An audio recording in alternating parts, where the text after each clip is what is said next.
Hey, salut à tous! Après une absence d'un peu plus d'une semaine due à des problèmes personnels, je reviens sur YouTube avec une nouvelle vidéo qui semble vous avoir plu. Une vidéo astuce pour économiser de la batterie, mais cette fois-ci non pas sur l'iPhone, mais bien sur l'Apple Watch. Comme vous le savez, cette montre a une autonomie de 18 heures, mais ça c'est si vous vous en servez peu durant la journée, c'est-à-dire pas trop d'exercices, pas trop de regard durant la journée. Bref, c'est une utilisation en mode je vais regarder l'heure toutes les 3 ou 4 heures. Ça peut vite devenir contraignant et donc il y a des petites astuces pour pouvoir prolonger l'autonomie de cette batterie et c'est ce qu'on va voir aujourd'hui. Mais tout d'abord, je tiens à vous remercier, vous êtes de plus en plus nombreux à vous abonner sur la chaîne, 70 abonnés c'est quand même pas rien, et vous êtes également de plus en plus nombreux à regarder les vidéos, mais sans vous abonner. Donc je tiens juste à vous rappeler que vous pouvez toujours vous abonner en bas et activer la petite cloche pour ne louper aucune vidéo. Bref, on passe au sujet, c'est parti. Tout d'abord, deux petites astuces que je place dans la catégorie des astuces soft, c'est-à-dire qui vont pas trop nous restreindre. Ça commence tout simplement par l'actualisation en arrière-plan, parce que si vous le savez pas, vos applications sont toujours actives même quand vous ne les utilisez pas, et on va les restreindre de façon à gagner un petit peu en autonomie. Pour ce faire, c'est très simple. Pour limiter l'actualisation en arrière-plan sur ta montre, tu peux tout simplement aller dans les paramètres de ta montre, actualisation en arrière-plan, et là tu vas pouvoir soit tout désactiver comme moi je le fais, soit activer ou désactiver au cas par cas les applications dont tu te sers le moins et celles dont l'actualisation ne sert à rien en arrière-plan.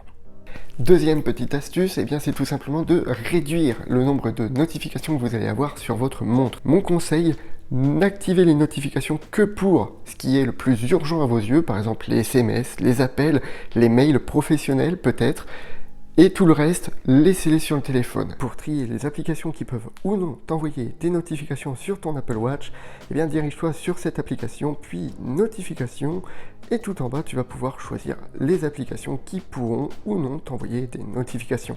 À présent, deux petites astuces dans la partie des médiums.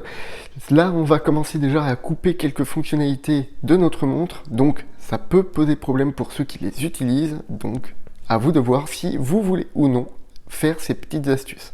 On va commencer par désactiver Siri sur la montre. Siri nous écoute et il est toujours attentif à cette fameuse phrase qui permet de l'activer. Si vous êtes comme moi et que vous n'utilisez pas trop Siri là-dessus, vous pouvez tout simplement désactiver et également désactiver le fait qu'il comprenne qu'on veuille lui parler en montant la montre jusqu'à la bouche. Deuxième petite astuce dans les médiums, c'est tout simplement de passer en mode ne pas déranger ou en mode spectacle quand vous n'allez pas vous servir de votre montre ou que tout simplement vous ne pouvez pas vous préoccuper de ce qui est affiché dessus. Ça rejoint un peu l'idée de trier les applications qui vont vous envoyer des notifications, sauf que là on va tout simplement dire que non, tu m'avertis de rien du tout, je veux être tranquille, et du coup forcément, encore une fois, ça va nous faire gagner pas de l'autonomie. Sauf que le problème, c'est que votre montre, elle ne vous notifiera plus rien. Donc encore une fois, à vous de voir si vous voulez activer ou non ce genre d'astuce. Moi personnellement, je ne le fais pas, je vous l'avoue. Je veux que ma montre m'avertisse des choses les plus urgentes, donc voilà. Et enfin, on va passer dans les astuces hard, et là, vous allez vite comprendre que ce genre d'astuce, je vous le conseille qu'en cas de dernier recours, et donc c'est pas le truc que vous allez activer dès le début de la journée. J'en ai 4, c'est tout simplement, pour commencer, de désactiver le fait que votre écran s'allume à chaque fois que vous levez le poignet. Alors pour tous ceux qui ont une watch de série 5, 6 ou 7, vous avez l'Always On Display qui vient compenser tout ça, donc c'est plutôt pratique.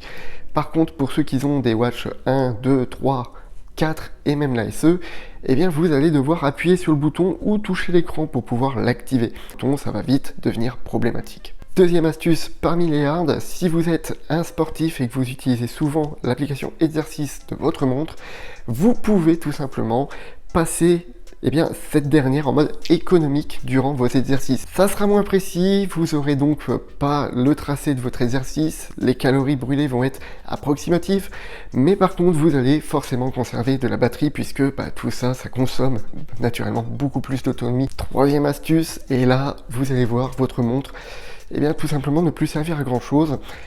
votre montre, vous allez la placer en mode avion. Ça, c'est vraiment l'un des derniers recours qu'il faut faire si vous êtes par exemple en randonnée, que vous avez votre montre, juste votre montre, vous n'avez pas votre téléphone, et que vous voulez absolument garder de la batterie pour au cas où il vous arrive quelque chose, passez-la en mode avion, ça va économiser de la batterie, ce qui pourra toujours être utile dans ce genre de situation. Et la dernière astuce pour économiser de la batterie, là on passe dans le pur sec et précis, c'est qu'on va tout simplement la passer en mode réserve.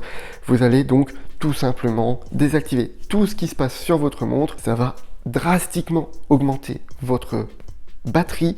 Par contre, naturellement, vous n'allez plus rien pouvoir faire avec. Donc, c'est vraiment la dernière astuce à utiliser. Et voilà, c'est tout pour les astuces d'aujourd'hui. J'espère que ça vous permettra d'augmenter l'autonomie. Cette vidéo est finie, j'espère qu'elle t'aura plu. Si c'est le cas, tu peux lâcher ton pouce bleu, ça m'aide pour le référencement et ça me fait comprendre que ce genre de sujet, ça vous plaît.